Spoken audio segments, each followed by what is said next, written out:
capítulo 6, versículo 14, do segundo livro dos Reis, diz assim: Então enviou para lá cavalos e carros e um grande exército, os quais vieram de noite e cercaram a cidade. E o moço do homem de Deus se levantou muito cedo e saiu. E eis que um exército tinha cercado a cidade com cavalos e carros. E então o seu moço lhe disse: Ai, meu senhor, que faremos? E ele disse: Não temas, porque mais são os que estão conosco do que os que estão com eles. 17. E orou Eliseu e disse: Senhor, peço-te que lhe abras os olhos para que veja. E o Senhor abriu os olhos do moço e viu. E eis que um monte estava cheio de cavalos e carros de fogo ao redor de Eliseu. Senhor, eu te agradeço por esse texto e por essa palavra. E te peço, fala conosco, fala com a tua igreja. Tu sabes que de mim mesmo eu não tenho, eu não sou, eu não posso, mas pelos méritos de Cristo na cruz do Calvário, não por capacidade humana, mas pela revelação do Espírito Santo.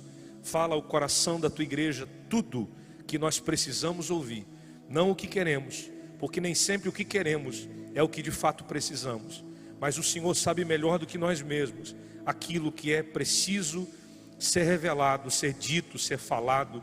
Confronta-nos, edifique-nos, fortaleça-nos por essa palavra, em nome de Jesus. Quem concorda diz amém. Por favor, pode se sentar.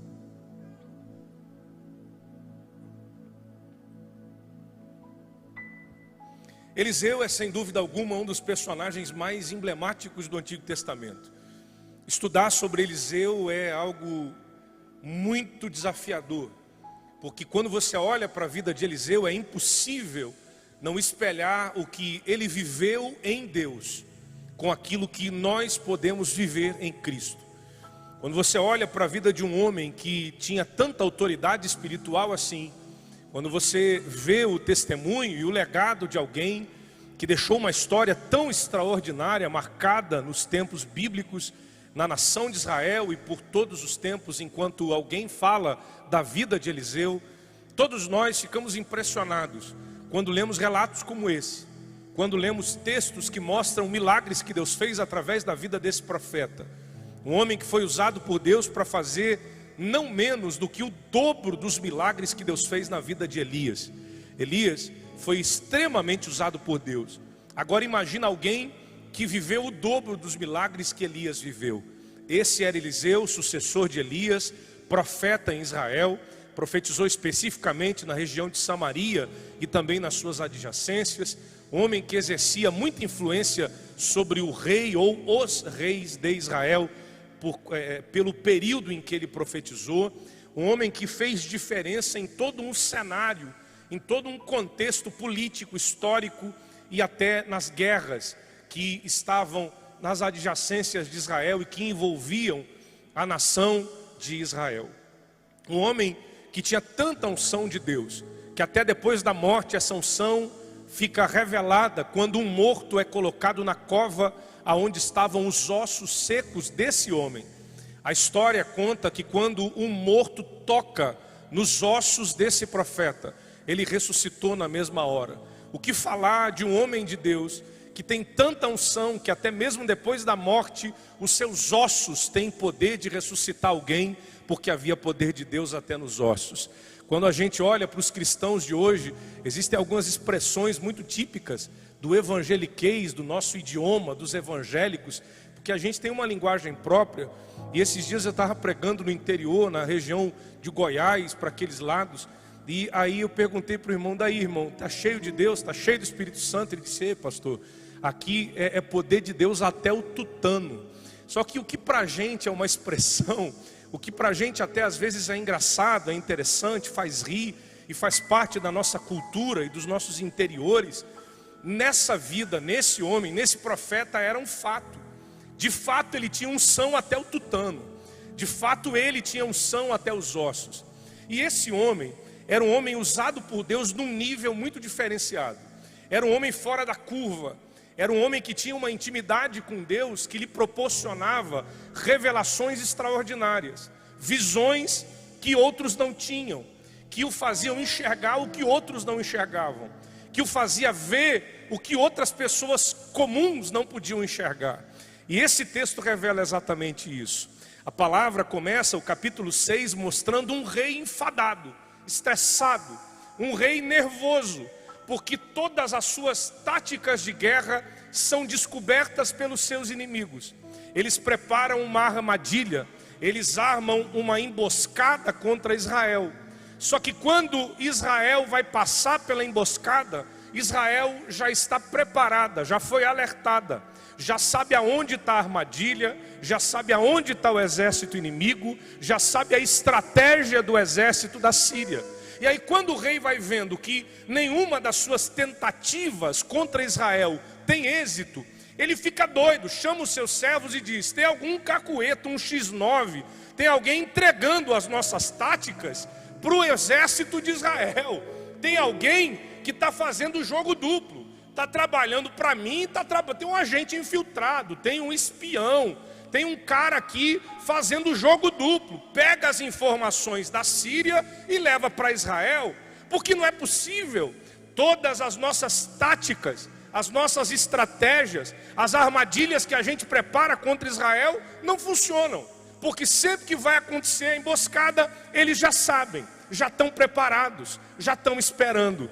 Aí um funcionário, um servo do rei diz: rei, não é isso, não tem nenhum agente duplo entre nós. O problema é que em Israel tem um homem de Deus.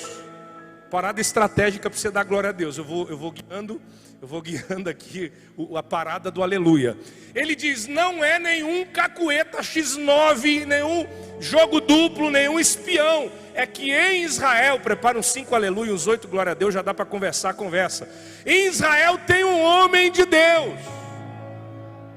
E o que o Senhor planeja aqui, Deus revela para ele lá. Eita, senti graça. O que o Senhor prepara aqui, Deus revela para ele lá. Senti Deus nessa palavra. O que o Senhor planeja dentro do seu quarto, eita, o que o Senhor planeja contra Israel dentro das recâmaras, nas reuniões escondidas, nas reuniões secretas, quando o Senhor está planejando com seus generais, o Deus de Israel está visitando o profeta na casa dele, no quarto dele, na tenda dele, e está contando os detalhes dos teus planos para ele. Aí o rei diz: não é possível que tenha alguém que tenha uma intimidade nesse nível. Não é possível que tenha alguém que faça isso. Que bruxaria é essa?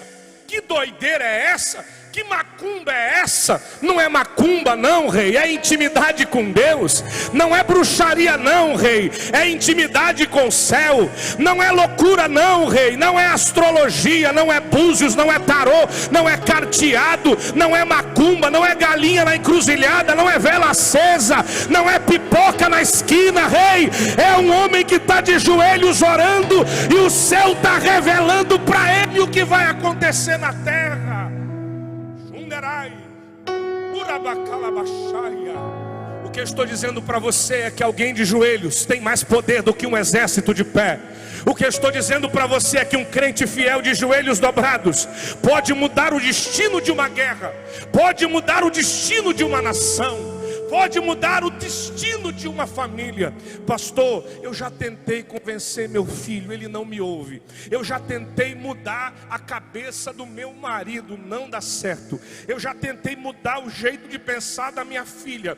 Tudo acaba em briga. Não está resolvendo a conversa, não está resolvendo o diálogo, não está resolvendo levantar o tom da voz, não está resolvendo mais nem a cinta e a palmada, já passou da fase. Então tem uma estratégia: dobra o teu joelho, e o Deus que revela os planos do escondido, o Deus que revela o oculto do coração, o Deus que vai além das paredes mais grossas, o Deus que entra nos lugares mais escondidos, o Deus que entra em qualquer reunião secreta, pode ir aonde você não pode, pode fazer o que você não faz, pode mexer onde você não mexe. Eita, senti Deus. Pode resolver aquilo que você não resolve. Rei não tem espião, rei não tem nenhum agente duplo. O que tem é um homem de Deus em Israel. E aquilo que o Senhor planeja no escondido, Deus revela para ele lá. E ele conta para o rei de Israel, e a nação tem livramento. Ele diz: então o problema está aí. Precisamos primeiro, antes de lutar contra Israel, derrubar, destruir, matar esse profeta. Porque nesse momento, o maior inimigo da Síria deixa de ser Israel, deixa de ser o rei de Israel, deixa de ser o exército de Israel. A guerra agora vira contra um homem só. Quem está comigo aqui? Vai apertar, mas vai ficar legal. A guerra agora se volta para um homem só. Perceba a autoridade espiritual que Deus concede a esse homem. O rumo de uma guerra se volta contra ele. A intimidade, a revelação, a vida que ele tem com Deus é tão poderosa que a guerra toda, o exército se volta contra o profeta Eliseu. Eu preciso parar aqui para fazer você abrir os olhos para um detalhe que você às vezes ainda não percebeu. Você já se deu conta de que quando você não ora, quando você não lê a Bíblia, quando você só vem à igreja de vez em quando você não tem uma prática constante de fé, quando você não é um crente que faz diferença no mundo espiritual, quando você não é um crente que tem intimidade com Deus, você é crente só por confissão, você é crente só por determinação de fé, mas você não ora, você não tem intimidade com o céu. Quando você não tem uma vida de comunhão com Deus, o inferno não se preocupa muito com você. Agora, quando você abre uma campanha de oração, quando você começa um propósito de jejum, quando você começa um propósito de leitura da palavra, é só você dizer: não acredita em mim? Faz um teste hoje. Pastor, eu vou fazer um propósito com Deus. A partir de hoje, eu vou começar a ler um capítulo, 2 ou 3 da Bíblia, e eu vou orar todo dia, nem que seja meia hora, 15 minutos, todo dia. Prepare-se. Prepare-se para enfrentar oposições. Prepare-se para virar alvo dos exércitos do mal. Prepare-se para sofrer ataques espirituais. Pastor, mas você está me incentivando a orar ou a não orar? Porque se você fala que quando eu oro tem ataque, o que eu estou dizendo é: você pode fingir que a guerra não existe, cruzar os braços e ficar na inércia. Mas o efeito da guerra espiritual move o mundo que está ao teu redor. E por consequência, define como vai ser o teu futuro, o futuro da tua família, o futuro da tua história. A diferença é essa: quando você arregaça as mangas, quando você dobra os joelhos, quando você pega a sua espada, que é a palavra, quando você pega as armas da sua fé, uma delas mais poderosa, a oração, quando você diz: eu vou orar. Quando um crente se levanta e diz: eu vou fazer a diferença, eu vou ter intimidade com Deus, eu vou ser um cristão de verdade. A diferença é: você entra no campo de batalha, você entra para lutar nessa guerra. Uma guerra que, querendo ou não, você vai sofrer os efeitos e as consequências dela. Mas quando você age em oração, quando você age pela ferramenta poderosa que você tem nas mãos, que é a palavra, sabe o que você faz? Um homem foi capaz de mudar o rumo de uma guerra, porque era um homem de Deus e vivia em oração.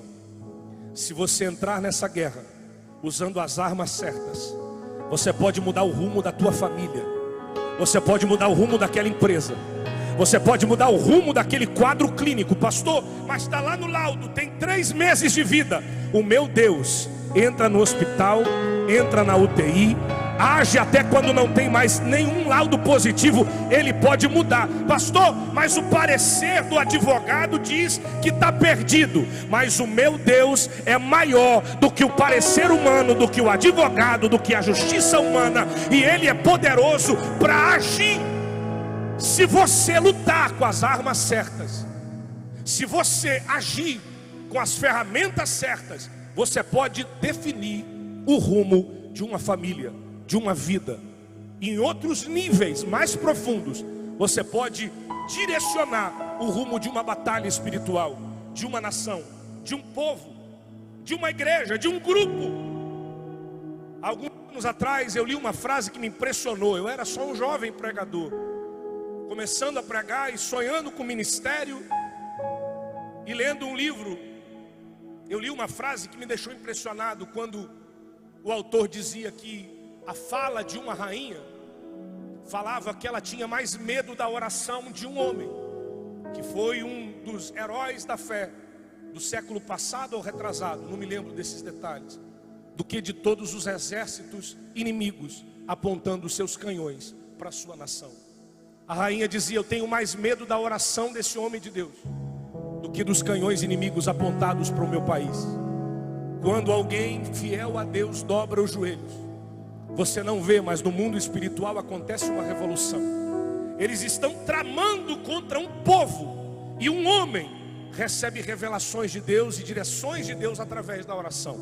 O exército se arma, e agora eles vão contra a cidade para encontrar o profeta, para acabar com o problema deles, que é o homem de Deus. Quando você se posiciona em oração, quando você se posiciona em Deus, você vira um problema para o inferno. Eu vou parar aqui. Você vira um impedimento para a ação do diabo. Como assim, pastor? Você é o único crente da tua casa. Quem sabe você é o único crente daquela repartição onde você trabalha. Quem sabe você é o único crente naquela empresa. Quem sabe você é o único crente da tua família. Mas quando você, como cristão, se posiciona em oração dentro daquela casa, dentro daquele ambiente, você é uma interferência para a ação do inferno. Você sabia disso? Você é um impedimento para os planos do diabo. Inevitavelmente, você é um empecilho para a ação do inimigo. Por isso que o inimigo usa pessoas para te entristecer. Por isso que o diabo usa pessoas para te tirar da presença de Deus. Por isso que ele lança setas na tua mente para você desanimar. Por isso que ele luta para te oprimir e para roubar a tua fé e fazer você parar de orar, parar de vir à igreja, parar de buscar, porque você é um impedimento para o plano do diabo. Você é o empecilho para a ação do inferno. Quantos impedimentos do inferno tem aqui hoje? Quantos que impedem a ação de Satanás aqui? Quantos irmãos e quantas mães orando já ganharam livramentos para um filho que não é crente? Quantos pais de joelhos dobrados na presença de Deus já receberam livramentos para um filho que nem colocar os pés dentro da igreja coloca? Você é o impedimento para a ação do diabo. Pastor, eu vou parar. Não vai. Pastor, eu vou desistir. Não pode. Pastor, eu vou largar de orar, eu vou parar de buscar Deus. Está muito pesado o meu fardo, está muito difícil a minha vida. Um pouquinho mais de retorno. Pastor, eu vou largar o meu ministério, eu vou parar de buscar Deus, porque a minha vida está muito complicada, a luta está muito pesada. Não pare, porque você é uma barreira para os planos de Satanás na tua família. Você é um impedimento para a destruição que o diabo planejou contra a tua casa. O diabo tenta destruir, não pode. Por quê? Tem alguém de joelho orando dentro daquela casa.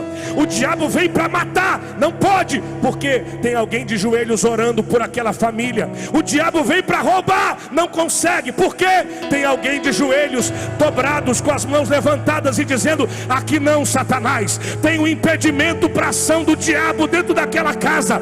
Tem um impedimento para a ação do inimigo lá. Aí você vira um alvo. Aí o inimigo vai tentar. O exército se levanta para vir destruir Eliseu. Pastor, que covardia é essa? Pastor, que luta é essa? Pastor, que disparidade é essa? Pois é. Um exército contra um profeta. Vamos entender isso? Um exército grande, com carros, cavalos, soldados, espadas, lanças, escudos, flechas, contra um homem. A gente não está falando de Sansão. A gente não está falando de um herói de guerra. A gente não está falando de um Navy SEAL, de um soldado altamente treinado. A gente não está falando de um Eliseu que era ninja. A gente não está falando de um homem do Aikido, do Ninjitsu, do Jiu-Jitsu. A gente não está falando de um homem que sabia das artes marciais, das defesas. De um homem com AR-15, bazuca, armamento de guerra, piloto de caça. A gente está falando de um homem de Deus. A gente está falando de um homem que orava. A gente está falando de um profeta que dobrava o joelho no seu quarto e Deus revelava o profundo do escondido. A gente está falando de alguém que tinha intimidade com Deus e quando orava, os céus se moviam para revelar o que acontecia na terra. Um exército inteiro contra um homem só. E aí você olha e diz covardia. Você olha e diz disparidade, desequilíbrio. Exatamente o mesmo olhar do servo de Eliseu. Exatamente a mesma perspectiva do moço de Eliseu. Quando acorda de manhã e vai olhar a cidade está sitiada. Sabe o que é isso? Há um cerco. Sabe o momento que a igreja está vivendo, não só no Brasil, mas principalmente falando da nossa realidade aqui. A igreja brasileira está vivendo um cerco espiritual. Nós podemos até não perceber, mas estamos vivendo um cerco. Tem reuniões secretas sendo feitas e nós somos o assunto dessas reuniões. A igreja de Jesus, tem gente tentando impedir nossa liberdade, tentando roubar nossos princípios, tentando quebrar nossos valores, tentando impedir nossos cultos, tentando atrapalhar a nossa reunião. Mas eles não entendem que o nosso segredo não é um templo de 4 paredes. Eita! Eles não entendem que o nosso segredo não é a transmissão online pela internet. Eles não entendem que o nosso segredo não são pastores influentes na internet, na mídia ou na política. Aleluia. Eles não entendem que o nosso segredo não são os artistas gospel. Eles não entendem que o nosso segredo não são nem os cultos presenciais. Eles não entendem que o nosso segredo é a nossa intimidade com Deus. Eles podem tentar fechar a igreja, mas os céus continuarão abertos e Deus vai continuar revelando os seus mistérios para os seus pequeninos na terra. Aí quando a gente olha para o que está acontecendo, a gente diz que covardia. Quando a gente olha para o que está acontecendo, a gente diz que pouca vergonha. Meia dúzia de homens empoderados, achando que mandam numa nação, com uma canetada abre, fecha, determina, estabelece decreto e todo mundo tem que obedecer, goela abaixo. Só que eles não sabem que o poder pode estar nas mãos do exército da Síria, mas a autoridade, a autoridade está com Eliseu de joelhos na presença de Deus. O poder da igreja não está no debate. O poder da igreja não está no bate-boca. O poder da igreja não está na bancada evangélica. O poder da igreja não está no político, no homem. O poder da igreja está na oração, na palavra, na santidade, nas armas espirituais que Deus nos deu.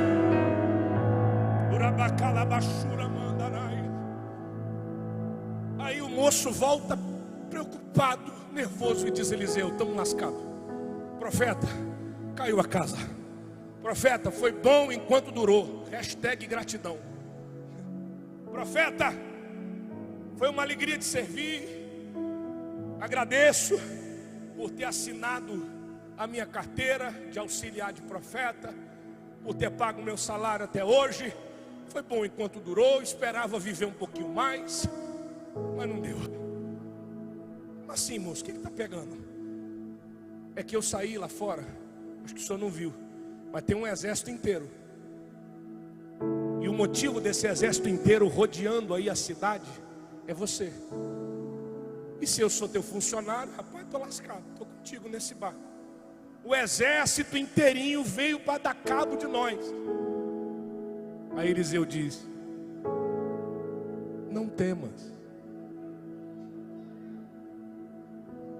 Parece que Eliseu não está nesse mundo. Quem está comigo aqui? Parece que Eliseu não está na realidade, né? Parece que ele não está com os pés no chão. Parece que ele está em outro nível. Realmente nesse caso é o que parece. ele está na terra, mas a visão espiritual dele está em outro patamar. Senti graça. Ele está aqui, mas os olhos dele enxergam muito além do que está diante do nariz. Ele diz: não temas, porque muito maior é o que está conosco. Eu vou usar exatamente a versão que eu estou trabalhando. Não temas, porque mais, ou em muito maior número, é o exército que está do nosso lado, do que o exército que vem contra nós. Levante a sua mão. Eu preciso parar aqui para profetizar isso para a tua vida, para a tua família, para o teu ministério, para essa igreja. Eu preciso profetizar isso para você nessa noite. Não temas. Não tenha medo. Ei, crente, não tenha medo. Pastor, mas tem um monte de profecia catastrófica. Ei, não temas. A frase que Jesus mais repetiu: não temas. Ô Jesus, mas a filha de Lázaro já morreu. Não temas. Mas a filha de Jairo já morreu. Não temas. Mas Lázaro já morreu. Não temas. Mas já o problema é muito. Não temas. A tempestade é muito forte. Não temas. O que mais Jesus disse? Tem crente se apavorando à toa. Porque quando se fala em fim dos tempos, quando se fala em maldição, quando se fala em juízo de Deus, isso não é para a igreja, isso não é para salvo, isso é para o mundo ímpio. Se você é crente, não temas. A mensagem de Deus para a igreja é essa: não temas. Mas estão perseguindo, não temas. Mas estão lutando, não temas. Mas estão pelejando, não temas. Mas olha o exército ao redor, não temas. Mas olha a perseguição política, religiosa, não temas. Mas olha o fechamento, a pandemia, a crise, não temas. Receba essa palavra em nome de Jesus. Se você crê, se você recebe, se você toma posse dela, reage a ela com teu glória, com teu aleluia. Adora a Deus por um instante aí. Não temas.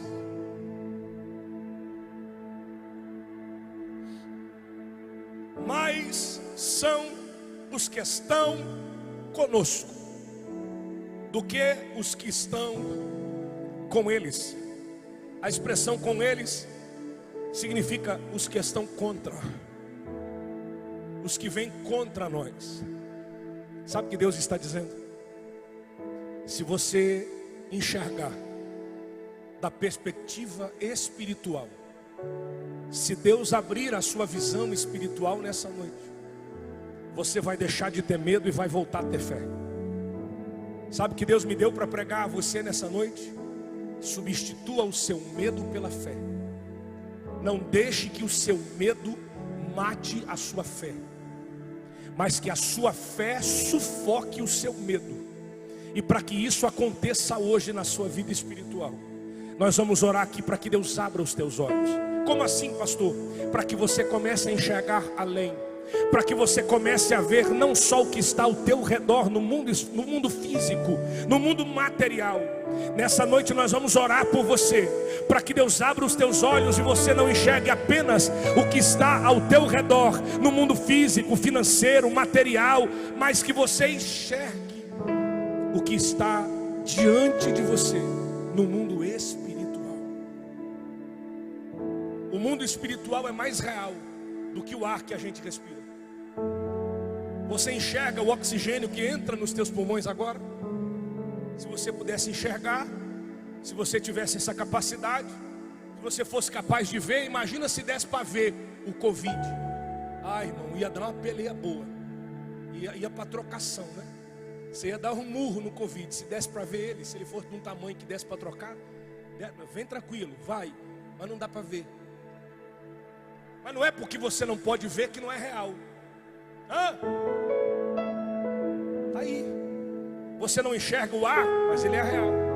Você não enxerga o som, mas você sabe que ele existe, porque você ouve. Você não enxerga o oxigênio, mas você sabe que ele existe, porque você sente.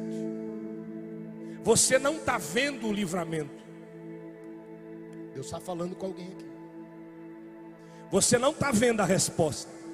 Você não está enxergando a tua vitória. Você não está enxergando a tua bênção. Qual é o problema? Teus olhos espirituais não estão abertos como deveriam. Por quê, pastor? Você está orando pouco.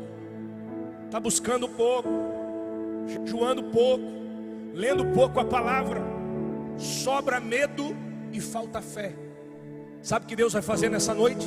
Sabe o que essa palavra está produzindo em você nessa noite? Deus está te dando uma injeção de fé. Quem sabe a maioria que está aqui ainda não recebeu a vacina, mas eu tenho uma vacina do céu para você nessa noite: fé. A fé que vai te fazer vencer o medo, a fé que vai te fazer enxergar o livramento, a fé que vai te fazer enxergar a vitória, a fé que vai te fazer ter esperança, a fé que vai te fazer enxergar o que está por detrás daquilo que é físico e material. O que Eliseu faz? Ele ora, mas qual é o conteúdo da oração de Eliseu? Ele diz: Senhor, nos dá livramento, Deus, haja ao nosso favor, nos socorre. É isso que ele ora? Não, ele ora e diz: Deus, abre os olhos do moço, para que ele veja. Eu termino aqui. Ele não ora pedindo vitória.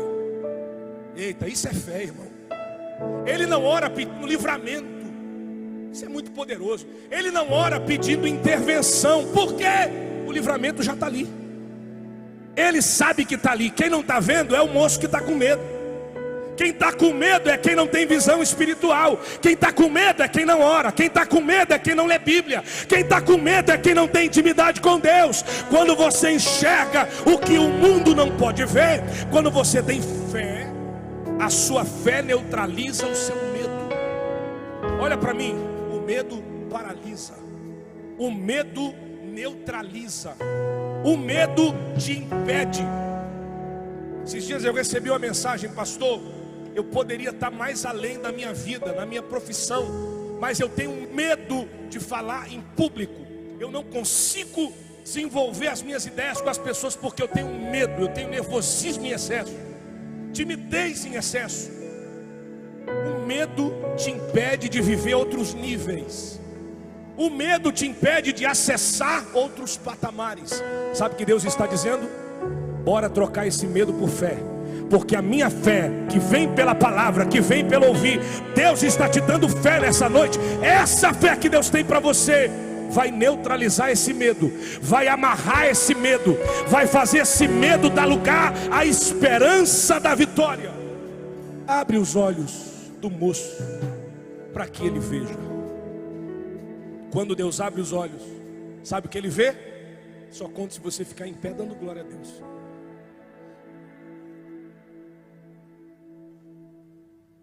Ele vê carros, cavalos, um outro exército. Só que esse outro exército não é um exército humano, material, físico. Não é feito de ferro, suas armas não são de aço, seus escudos não são de madeira, seus arcos, suas flechas não são materiais. Esse exército que ele vê sobrepõe muito em número, em quantidade, em qualidade e em poder ao exército inimigo, exatamente como Eliseu havia descrito. E a descrição é essa: o exército que ele enxerga quando Deus abre os seus olhos é um exército de fogo.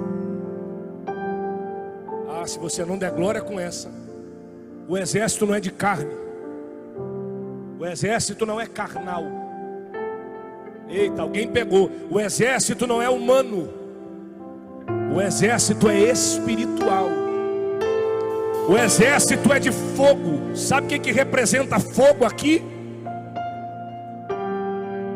Sabe o que representa esse fogo aqui? Algo sobrenatural que vem para destruir a ação do inimigo. Algo do céu que vem para aniquilar a ação do diabo. Sabe o que Deus está dizendo? Se eu abrir teus olhos, você vai começar a enxergar o fogo do livramento, o fogo da vitória, o fogo do avivamento, o fogo do poder, o fogo da resposta. Segure a sua mão levantada por um instante. Senhor, abre os olhos do teu povo para que eles vejam livramento nesta noite. Senhor, abre os olhos da tua igreja para que eles enxerguem que a nossa batalha não é contra a carne e contra o sangue, mas é uma batalha espiritual. Abre os olhos da igreja, Senhor. Abre os olhos espirituais dos pastores dessa nação. Abre os olhos espirituais dos crentes.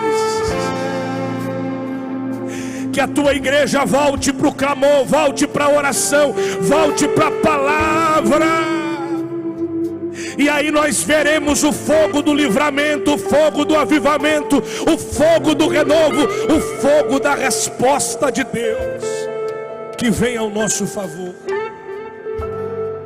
Feche os teus olhos agora. Eu quero que você ore sozinho agora. Coloca a mão no coração de Jesus. Abre meus olhos. Eu só estou enxergando crise. Eu quero começar a ver providência. Eu só estou enxergando falta de dinheiro. Eu quero começar a enxergar a resposta de Deus. Eu só estou enxergando dificuldade. Eu quero começar a enxergar vitória. Eu só estou enxergando problema. Eu quero começar a enxergar a resposta, livramento. Urabacalabaxaia, Shunderai de calabassura, mandarabacalabaxaia. Há uma graça de Deus aqui. Ore, ore, ore. Clame a Deus, clame a Deus.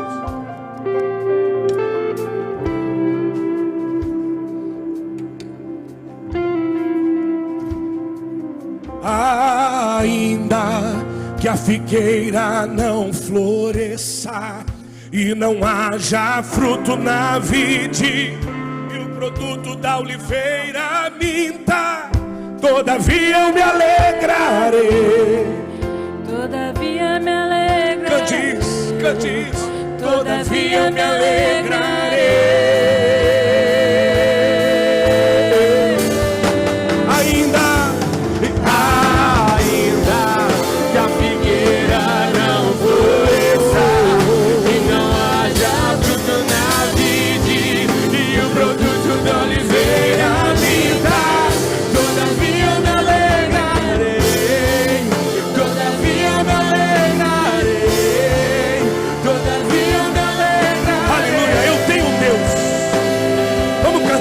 Essa canção, fala comigo.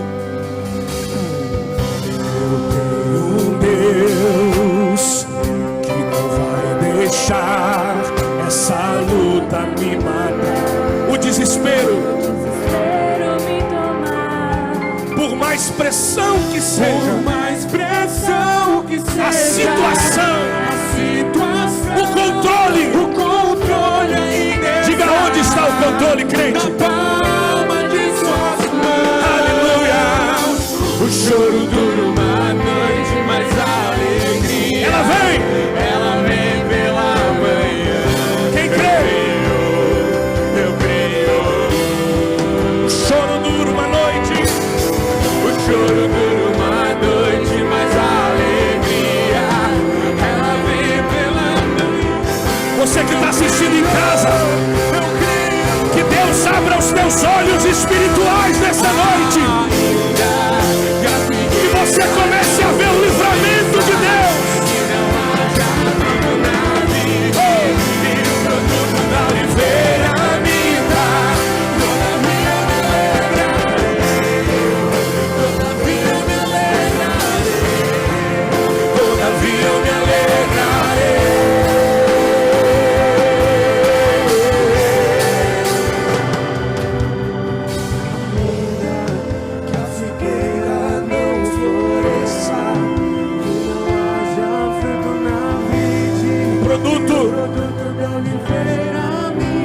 Mesmo assim,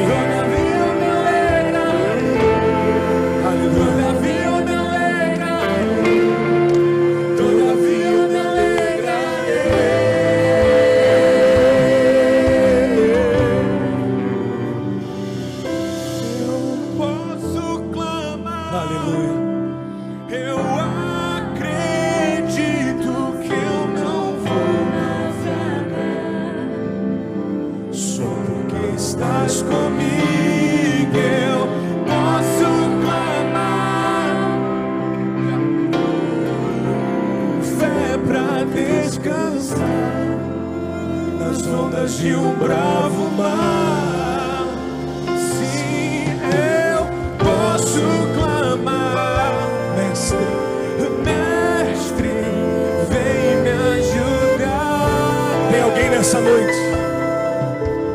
entregar sua vida para Jesus. Alguém que está aqui presencialmente no culto, que é aceitar Jesus como seu Senhor e Salvador. Alguém está em casa assistindo a transmissão da AD Floripa. Quem sabe você viu o compartilhamento de alguém, alguém te mandou essa live, você está aí assistindo. A palavra está falando com você. Teu coração estava cheio de medo, mas essa palavra está produzindo fé, está produzindo renovo na tua alma. E você quer reconciliar com Jesus, quer voltar para Jesus, quer aceitar Jesus. Escreva agora no comentário.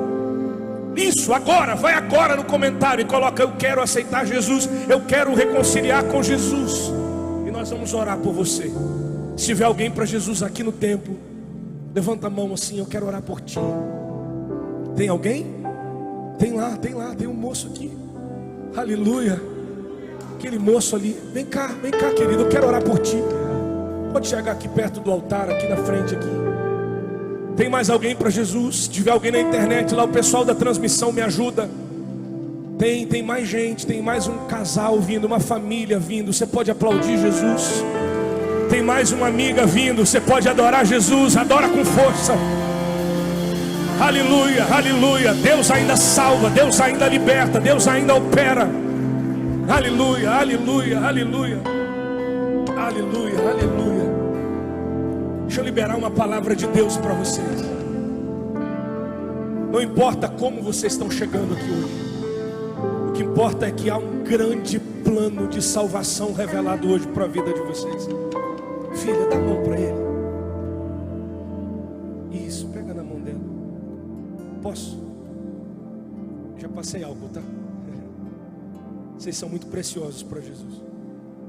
Quem trouxe vocês hoje aqui foi o Senhor Jesus. Família é um projeto de Deus. E o diabo faz de tudo para destruir o que Deus preparou, o que Deus uniu. Mas hoje chegou o livramento. O que Deus está mandando dizer a vocês é: os olhos de vocês serão abertos para que vocês vejam além da crise, para que vocês vejam além do temor, para que vocês possam enxergar além dos temores, além do medo. Vocês vão enxergar resposta, livramento, vitória. Às vezes vocês olham ao redor e dizem: Senhor, o que vai ser de nós? Deus está dizendo: eu abro os olhos de vocês hoje para que vocês vejam livramento, cuidado, resposta. Olha quanto tempo eu tenho cuidado de vocês e não tenho deixado faltar. Eu sou Deus. E Deus me mostra alguém. Eu não sei se é mãe, eu não sei se é vó, mas eu vejo uma senhora de joelhos dobrados em outro estado, longe, longe, longe, dizendo: Jesus, cuida deles lá em Santa Catarina, Churabá, Alaidio Quevar, Converséria.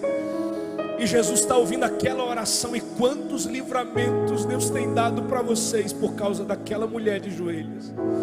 Deus está dizendo: eu estou entrando com providência. E através dessa atitude de vocês hoje, haverá um novo tempo. Permaneçam firmes na minha presença, porque tem resposta, livramento e vitória. Assim diz o Senhor para vocês. Estenda a sua mão para cá, querido. Estenda a sua mão para cá, querido. Vem, filha amado, Aleluia. Aleluia. vem. Aleluia. Aceitaram a Jesus pela internet. Silvio Del Bosco, Kátia Melo, Jesus está encontrando vocês aí em casa onde vocês estão. Silvio, Kátia, que Jesus abençoe vocês. Quem pode adorar Jesus? Levante a sua mão, esquece de tudo que te atrapalha agora e fica na banda larga do céu agora, online na graça. Vamos, vamos, adora Jesus. Rasga o teu coração para Ele, vai. Não leva o teu culto para casa, não leve embora a tua adoração, entrega para Ele. Aleluia, aleluia. Vem, filho amado, vem em meus braços, descansa. Aleluia. E ali falarei Aleluia.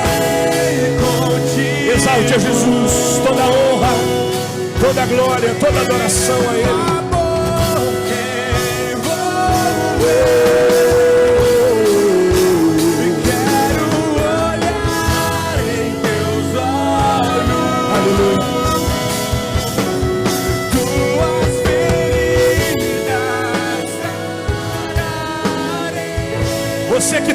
casa e Deus está falando com você e você quer se entregar para Jesus, escreve nos comentários: eu aceito Jesus, eu quero voltar para Jesus. Escreve aí, hoje é o teu dia. Queridos, a igreja é bem grande, tem bastante espaço. Se Deus falou muito contigo e você precisa vir ao altar, isso aqui não é para todo mundo, é só para alguém que está com o coração queimando. Pastor, eu preciso receber essa oração. Eu preciso que Deus abra os meus olhos, porque nessa semana eu preciso enxergar um livramento de Deus. Eu preciso enxergar uma vitória de Deus. Eu preciso ver uma intervenção de Deus por esses dias. Corre aqui, vem aqui no altar, eu quero orar por você. Eu quero orar pela tua vida, pela tua família. Urabacalabachai.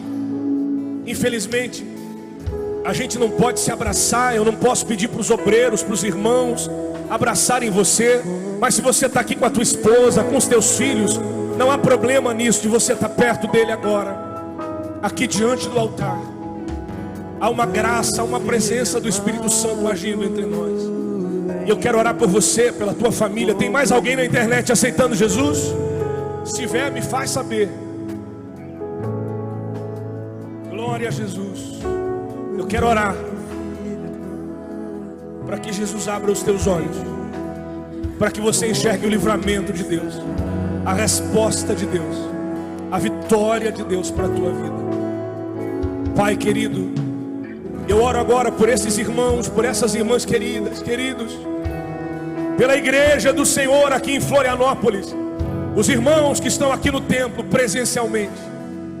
Senhor, nosso desejo era estar com esse templo lotado, mas não podemos, é lógico, porque o nosso maior zelo, o nosso maior cuidado é com a vida dos nossos irmãos. Por isso estamos aqui com esse número reduzido, com todos os cuidados. Mas nós sabemos que o que tem nos sustentado é o Senhor. Quem tem cuidado de nós é o Senhor. Mas tem agora dezenas de pessoas em casa assistindo esse culto. Aqueles que acompanham ao vivo, aqueles que assistem depois em outro horário, de outros estados e até países. Eu oro por cada irmão, cada irmã que ouviram a tua palavra, que foram ministrados por ti. Abre, Senhor, os nossos olhos espirituais. Abre, ó Deus, os olhos espirituais da tua igreja. Aleluia, aleluia. Catarina da Silva está aceitando a Jesus na internet. Senhor, eu oro por ela também. Essas pessoas que estão aqui diante do altar, essas mais 3 pessoas na internet, escreva o nome deles, o nome delas no livro da vida. Abençoa os teus filhos. Pai, que nós saiamos daqui com uma visão espiritual aberta, enxergando não só o problema, mas enxergando solução, enxergando não só a crise, mas enxergando o livramento, o cuidado, a resposta. Senhor, abre os nossos olhos espirituais, que ainda nessa semana nós possamos ver o livramento, a vitória, a resposta, a bênção sobre a nossa vida, sobre a nossa família, a nossa casa, em nome de Jesus. E quem crê diz amém.